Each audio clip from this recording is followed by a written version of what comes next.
4.4. Setelah itu list time. Jadi di sini list time itu berfungsi untuk waktu pemberian IP. Jadi berapa lama IP itu akan berganti nantinya. Contohnya seperti yang tertera di depan adalah 24 jam atau 1 hari. Jadi selama 24 jam sekali, maka IP itu akan terganti secara otomatis. Selanjutnya adalah jika sudah klik setup has complete security, klik OK. Dan yang berikutnya adalah konfigurasi jaringan wireless. Hampir sama dengan konfigurasi jaringan Ether 2, bedanya yang kita pilih di sini adalah WLAN 1. WLAN 1 ini itulah yang dinamakan jaringan wireless.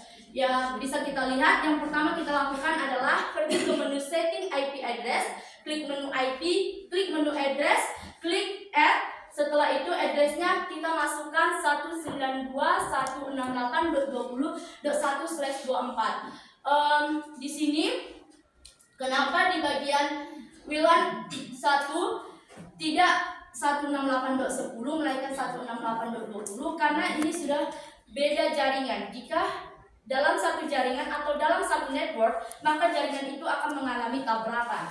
Jika sudah sama seperti tadi, networknya dikosongkan. Setelah itu pilih interface-nya, sudah pasti WLAN 1. Jika sudah, klik apply dan OK. Lanjut, kita juga sama seperti Ether 2 akan men-setting DHCP server untuk WLAN 1 ini. Hampir sama juga, kita pergi ke menu IP, pilih DHCP server, pada tab menu pilih DHCP, pilih DHCP setup.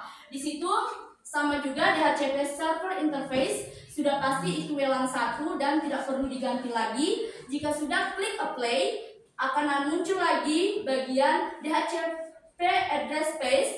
Itu adalah networknya tadi yang di terakhir itu docknya kosong.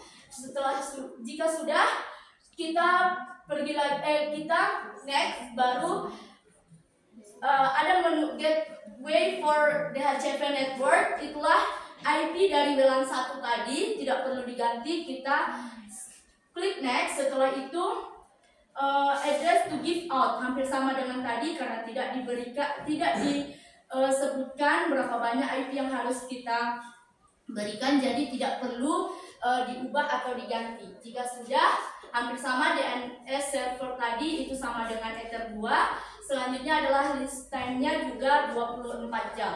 Jika sudah selesai semuanya di setting, klik setup has complete security successfully dan klik apply dan OK. Nah, yang berikutnya di sini kita akan memasang SSID. Singkat saja, SSID itu apa? Jadi SSID itu mungkin bagi kita orang awam sering menyebutnya dengan WiFi. Jika kita minta hotspot ke teman, nama WiFi-nya apa? Nama WiFi-nya apa? Jadi sebenarnya yang ilmiahnya namanya adalah SSID. Jika itulah singkatnya. Setelah itu pada menu bar di bagian Winbox di bagian kirinya, kita klik menu wireless, baru pilih tab menu WiFi interface dan klik WLAN 1. Di situ kita akan mencentang namanya enable. Setelah itu, setelah selesai dicentang bagian enable-nya, kita double klik lagi pada WLAN 1. Di situ akan muncul jendela interface WLAN 1. Klik tab menu wireless. Jadi di situ kita juga akan men-setting bagaimana agar SSID itu nanti bisa kita berikan kepada si penerima. Yang pertama adalah kita men-setting modenya. Modenya kita setting di situ adalah IP bridge. Yang kedua bandnya 2GHz BGN.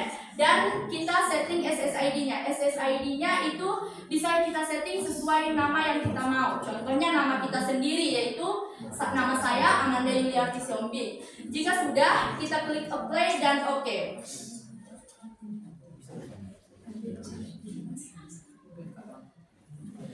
Jika sudah, agar SSID kita ini jauh lebih aman, kita akan men-setting yang namanya password. Password ini sendiri adalah keamanan untuk SSID itu sendiri.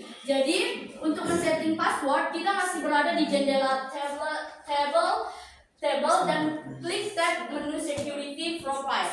Di sini bisa kita lihat, kita juga akan mengklik add untuk menambahkan password wifi. Bikin saja namanya terlebih dahulu, name-nya adalah password wifi atau apapun yang Anda suka. Baru modenya adalah dynamic case dan WPA2 pre-shared key adalah itu tergantung peminat Anda mau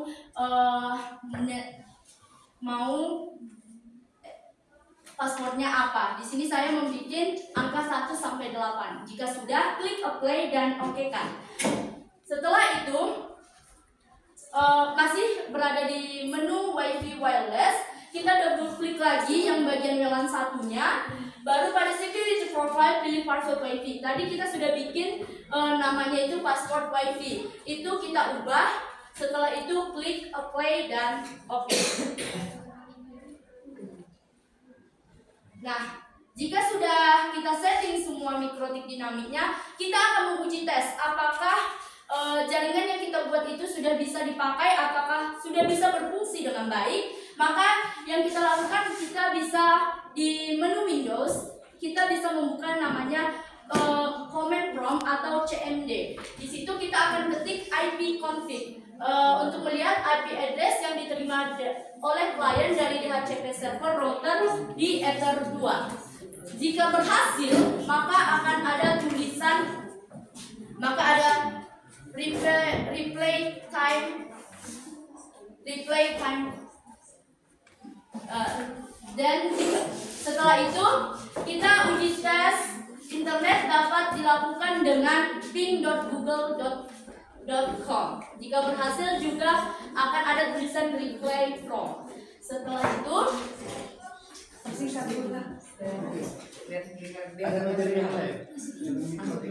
PKL ini sangat penting dan berguna karena ini memang bagian jurusan kita, bukan? Menurut saya dengan adanya PKL ini kita bisa ditambah wawasan baru, kita bisa lebih terbuka oleh dunia tempat kerja. Oleh sebab itu, bagi para audiens di sini, baik adik-adik kelas saya, besar harapan saya kalian giat belajar, karena nanti saat kalian sudah masuk ke dunia PKL itu benar-benar sangat penting, karena itu adalah pedoman dasar kita agar kita bisa masuk ke dunia kerja pada saat kita tamat nanti. Mungkin sekian presentasi yang dapat saya sampaikan. Bagi para audiens maupun bagi para ibu guru yang ingin memberikan saran, komentar maupun pertanyaan, saya persilakan waktu dan ya,